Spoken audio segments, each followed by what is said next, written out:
Desde El Salvador, en la América Central, transmitimos Química y Finanzas en tu idioma. Un espacio en el que descubrirás la importancia de la química en las áreas de la vida cotidiana, farmacia, salud y hogar, al igual que las finanzas, consejos prácticos para estabilizar tu economía, aprendiendo sobre el ahorro, inversiones, presupuestos y planificación en casa o en tu negocio. Con ustedes, los licenciados Vilma Aguilar y Armando Hernández. Muy buenas tardes a nuestra audiencia. Bienvenidos a tu programa Química y Finanzas en tu idioma.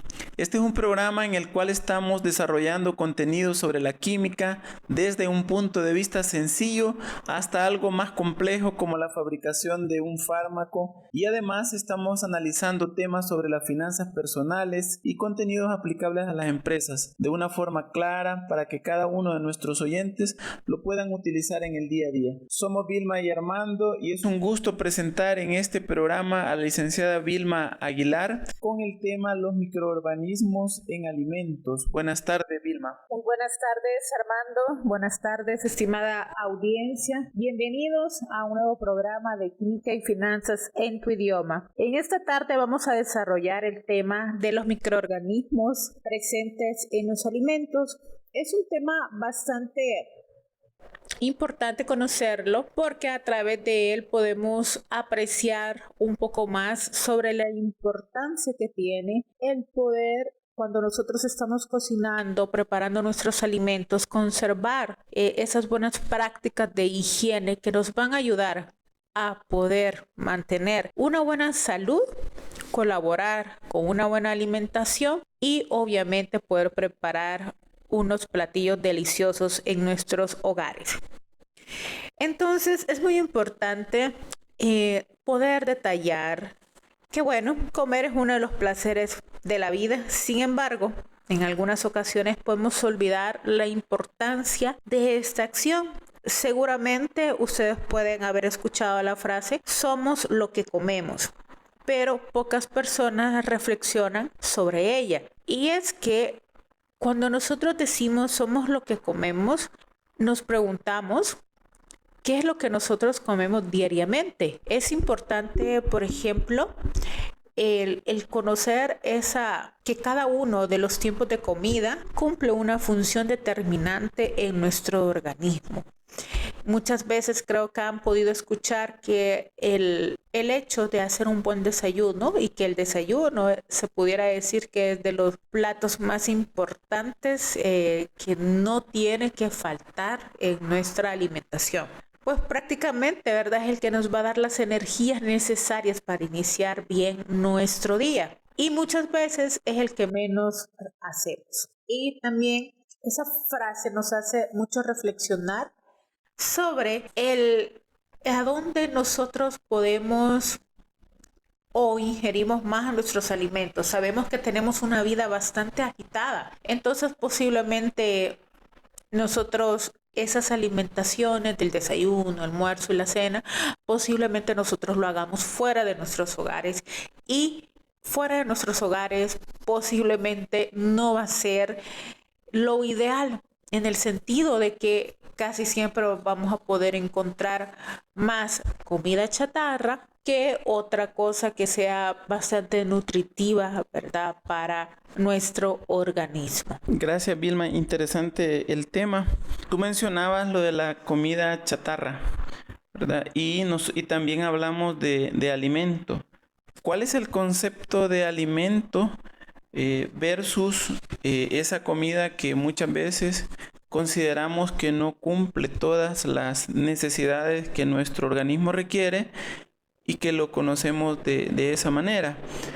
¿Cuál es el concepto o qué es un alimento? Sí, José Armando, cuando nosotros hablamos de alimento, nos estamos refiriendo a toda sustancia o producto natural o elaborado que al ser ingerido va a cumplir un propósito dentro del organismo. Ese propósito puede ser que nos va a ayudar a proveer todos los elementos necesarios para el buen mantenimiento y desarrollo de nuestro cuerpo, de nuestra salud, pero también sabemos que nosotros ingerimos alimentos que no van a traer muchas cosas buenas para nuestro organismo. Por ejemplo, a veces escuchamos que ingerimos más comida chatarra porque posiblemente en nuestros tiempos de comida lo hacemos fuera de nuestros hogares.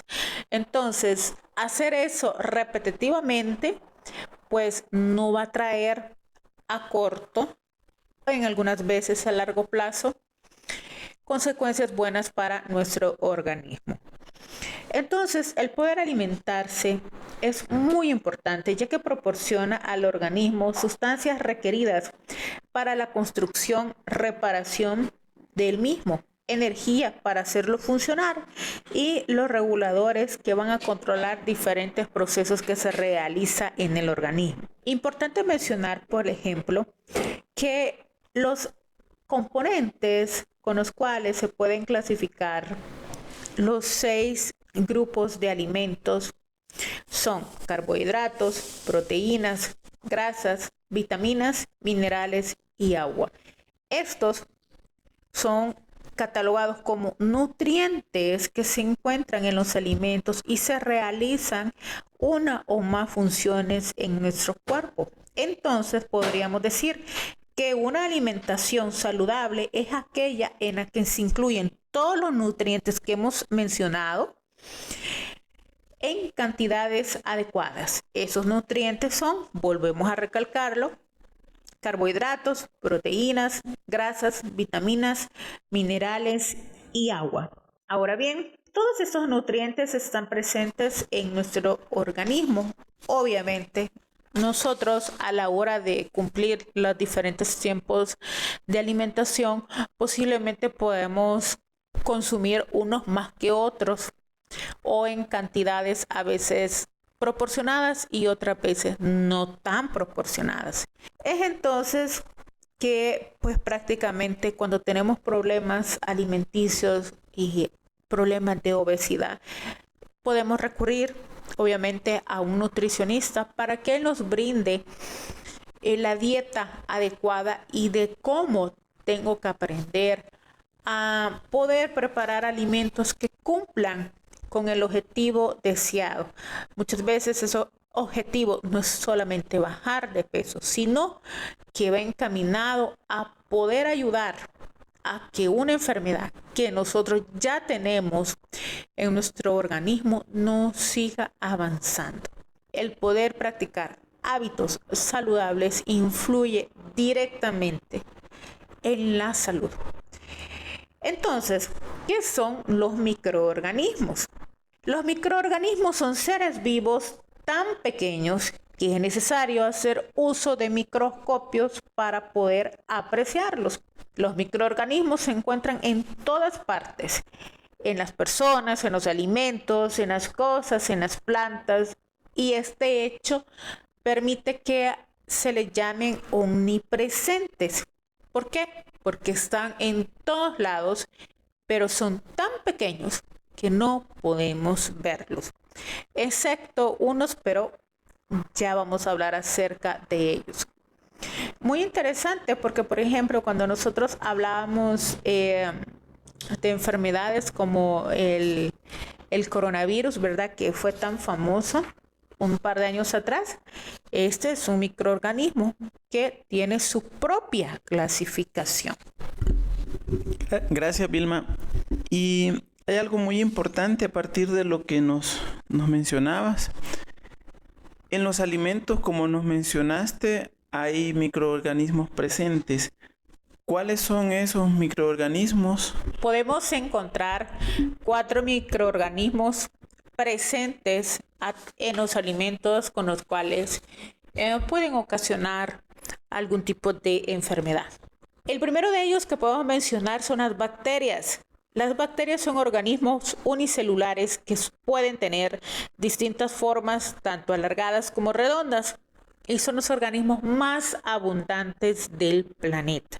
Tenemos los virus, que estas son entidades infecciosas que solo se pueden multiplicar dentro de las células de otros organismos. Aquí entra, por ejemplo, el coronavirus. Tenemos los hongos. Estos son los seres unicelulares o pluricelulares que no forman tejidos y cuyas células se agrupan formando un grupo filamentoso muy ramificado. Este es el microorganismo que se les mencionó, de que sí puede verse fácilmente. ¿Por qué? Porque tenemos hongos que, pues prácticamente la evidencia de un hongo dentro de un alimento es bastante evidente, a veces un tanto desagradable, pero son aquellos que nosotros podemos apreciar de un color negrito, un color verdecito, ¿verdad? Y se ven como esas esporas que comienzan a crecer en los alimentos. Muchas veces puede ir acompañado de un mal olor posiblemente. Y tenemos por último los parásitos, que este es un ser vivo que se nutre a expensas de otro ser vivo de distinta especie. El parásito compite por el consumo de las sustancias alimentarias que ingiere el huésped. ¿Qué quiere decir esto? Que el parásito, así como nosotros lo escuchamos, es aquel microorganismo que definitivamente no va a producir nada bueno en nuestro organismo. Más bien, la salud se va a ver altamente perjudicada con este tipo de microorganismos.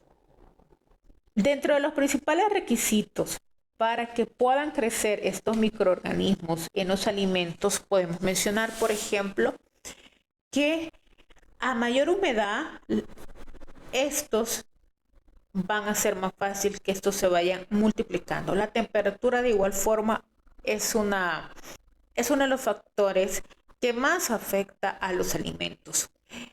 Si, por ejemplo, a veces compramos leches líquidas y si no leemos detenidamente la caja, las indicaciones, ahí dice que después de abierta, usted la tiene que almacenar en su refrigerador. ¿Qué pasa si no lo hace?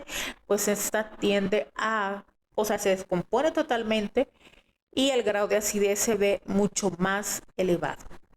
¿Por qué? Porque no cumplimos con esas condiciones de temperatura, humedad, en la cual tiene que ser almacenado después de abierto una vez. Y así podemos encontrar otros alimentos que nos indican diferentes alertas, notas de interés en los empaques, todo esto para una buena conservación de los mismos. Otro factor importante que podemos tomar en cuenta es el tiempo. Los microorganismos necesitan estar durante algún tiempo en condiciones que pues prácticamente les va a afectar y comienzan estos a multiplicarse rápidamente. Interesante también de que hay algunos microorganismos que nada más sirven para poder afectar, pero también tenemos otros que pueden ser beneficiosos. ¿Cuáles son esos microorganismos, Vilma, que son beneficiosos para las personas, para el ser humano y que estén presentes en los alimentos? Sí, muchas veces yo creo que nosotros hemos podido escuchar que tenemos microorganismos que son beneficiosos, benignos, benéficos, le llaman de diferentes formas, y es porque pueden representar una ayuda bastante significativa para el organismo o para la misma industria alimenticia. Ejemplo de ello es que tenemos los microorganismos que se utilizan para elaborar alimentos, como lo son el queso, el yogur, el vino, la cerveza y el pan. Quiere decir que representan una mayoría de microorganismos que prácticamente sin estos organismos no existiría esa industria, por ejemplo, de la cerveza, del vino, porque nosotros necesitamos de ellos para que puedan producirse y posteriormente comercializar pues estas bebidas y alimentos. Pero obviamente tenemos microorganismos que son totalmente perjudiciales, que estos pues por más que nosotros querramos de que no van a causar algo, definitivamente sí lo causan, ¿verdad? Y estos son totalmente pues microorganismos patógenos y tenemos que estar al tanto cuando hay alguna alteración en nuestro cuerpo, que posiblemente sea porque nosotros estamos a través de una infección por cualquiera de los microorganismos que les he estado mencionando. Pero podemos mencionar algunos microorganismos que son como de los más principales y de los cuales nosotros constantemente pues podemos escuchar información. Tenemos la salmonela, que se localiza en el intestino humano y de animal, siendo eliminado por las heces, y la encontramos en alimentos de origen animal como los aves, el pescado, en productos de pastelería, en los huevos. El Vibrio cólera, esta bacteria pues crece bastante bien en medios acuosos y prácticamente la vamos a encontrar solo en el agua, y esta pues obviamente es una de las principales fuentes de contaminación también. Si pues encontramos, ya sea el caso por ejemplo de que estamos tomando agua de lugares que nosotros pensamos que definitivamente cumplen los estándares de calidad, pero ya se ha dado el caso de que a la hora de una investigación exhaustiva, posiblemente ellos tengan un permiso caducado o nunca lo hayan tramitado. Por eso es muy importante recalcar que al igual que un medicamento, hay alimentos que por su preparación propia industrial, estos pues tienen marcada su fecha de vencimiento, y esta fecha de vencimiento pues prácticamente casi siempre se cumple, en el sentido de que después de esa fecha pues ya no va a servir, y es mejor evitar el poder consumir estos alimentos. También podemos mencionar el Staphylococcus, el microorganismo Staphylococcus, que se encuentra principalmente en la nariz, la garganta y en las lesiones cutáneas. Por eso es importante, ¿verdad?, de que a veces cuando nosotros, las mujeres, ¿verdad?, cuando nosotros estamos cocinando y tenemos alguna pequeña herida, en la medida de lo posible vamos a tratar de cubrir esa herida, ¿verdad? ¿Por qué? Porque posiblemente ahí haya un foco bastante significativo de poder contaminar el alimento. Tenemos los estreptococos, que estos pues prácticamente actúan a nivel a nivel respiratorio cuando causan algún tipo de infección. Y tenemos la más famosa, la Escherichia coli, que esta suele vivir en el intestino de las vacas, oiga bien, y que es la principal fuente de la carne. Entonces, si la carne viene contaminada, pues posiblemente va a ser de esta bacteria llamada Escherichia coli. Ya nos mencionabas que estos microorganismos son dañinos, nos causan enfermedades, pero ¿qué enfermedades son las que producen estos microorganismos, Vilma?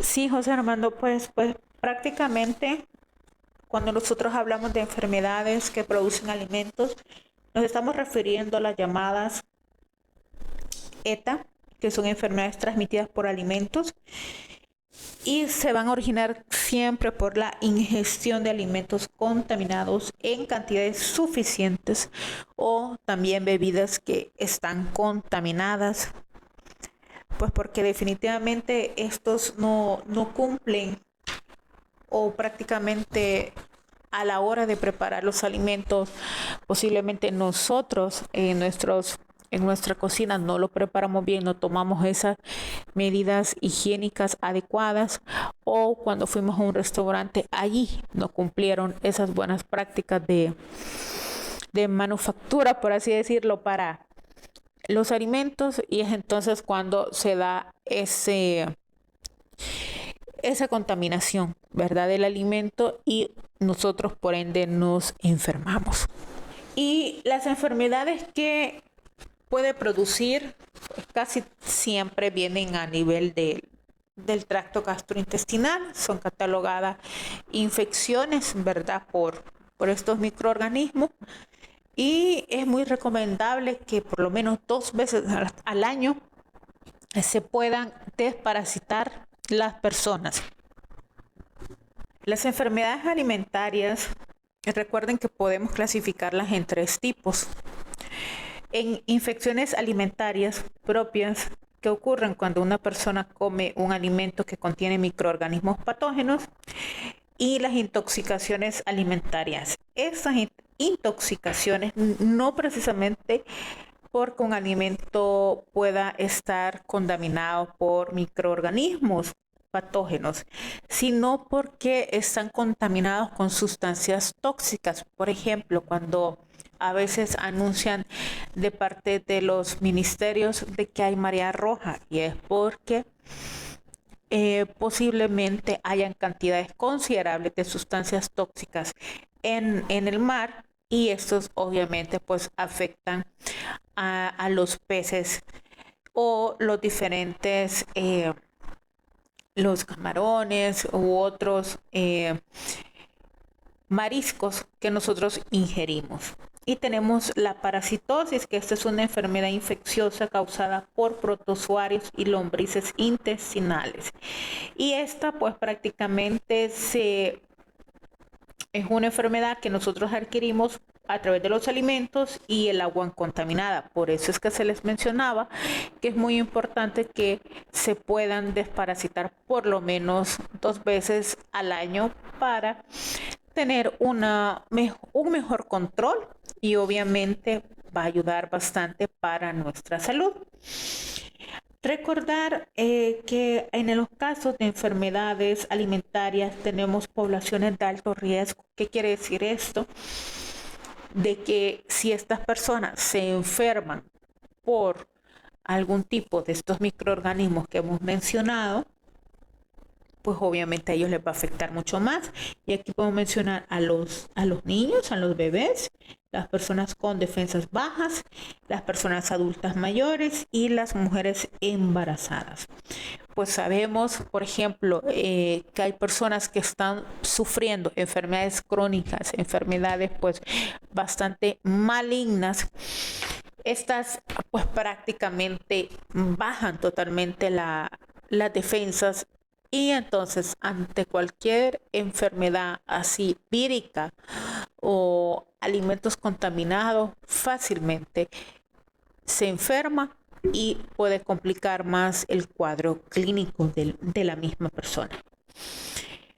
Entonces, para ir finalizando este tema de los microorganismos presentes en los alimentos, es muy importante mencionar y recalcar la importancia de poder preparar los alimentos practicando buenos hábitos de higiene, ¿verdad? Que todas las medidas que nosotros podamos implementar en nuestros hogares para que nuestros alimentos sean preparados lo más limpio posible, esas las podamos seguir replicando con nuestros familiares o en otros lugares en los cuales sea necesario el poder ayudar a preparar, por ejemplo, un alimento, o también a la hora de poder escoger que nos toca comer afuera, ¿verdad? Pero saber bien a dónde vamos a ir a comer, porque muchas veces a simple vista podemos ver que hay restaurantes que no cumplen con todas esas medidas higiénicas de seguridad alimentaria. Bueno, agradecemos, ¿verdad?, a Radio Global Coach y PNL por el espacio brindado, y nos veremos pronto en otra nueva edición, posiblemente ya platicando más a fondo todo lo que son las buenas prácticas en la industria alimenticia, y también sobre los requisitos para que los alimentos puedan registrarse en el Ministerio de Salud de El Salvador. O también vamos a hablar y tocar más a detalle todo lo que tiene que ver con el registro sanitario de alimentos preenvasados. Muchísimas gracias por habernos acompañado esta tarde. Gracias por tu sintonía. Para contactarte con nosotros, escríbenos a info@ahavucon.com. En Facebook, A&H Auditors Business Consultants. Y en Instagram, AHAvucon. Hasta la próxima, cuando nos encontremos en un nuevo episodio de Química y Finanzas en tu idioma.